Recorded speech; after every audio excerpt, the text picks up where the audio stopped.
നല്ല നോക്കിയിട്ടൊരു തസ്ബീഹ് മാല വാങ്ങണം എല്ലാവരും. എവിടുന്ന കിട്ടുക വെച്ചാൽ ഉരുണ്ട മണിയുള്ളതാണ് ഏറ്റവും നല്ലത്. 101 മണിയുള്ളത് വാങ്ങണം.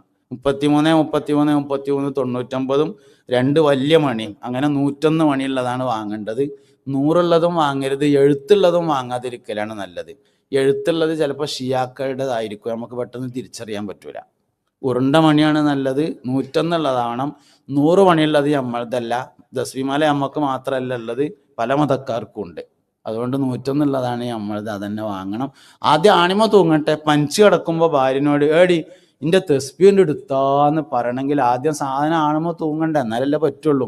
ആദ്യം ആണിമ തൂങ്ങട്ടെ, എന്നിട്ട് നമുക്ക് കൊണ്ടടക്കൽ പിന്നാക്കാം. അപ്പോൾ അതുകൊണ്ട് 2 സാധനം എല്ലാവർക്കും വേണം.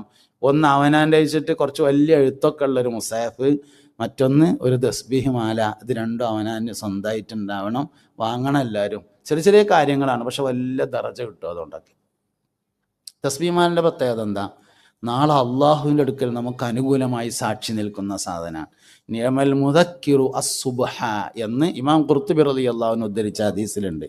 ഏറ്റവും നല്ല ഓർമ്മപ്പെടുത്തുന്ന വസ്തുവാണ് തസ്ബീഹ് മാല. നഫ്സാബി റളിയല്ലാഹു അൻഹു ഒരു പാത്രത്തിൽ കുറേ ഈത്തപ്പഴത്തിൻ്റെ കുരുകൾ ശേഖരിച്ചിരുന്നു എന്നാണ്.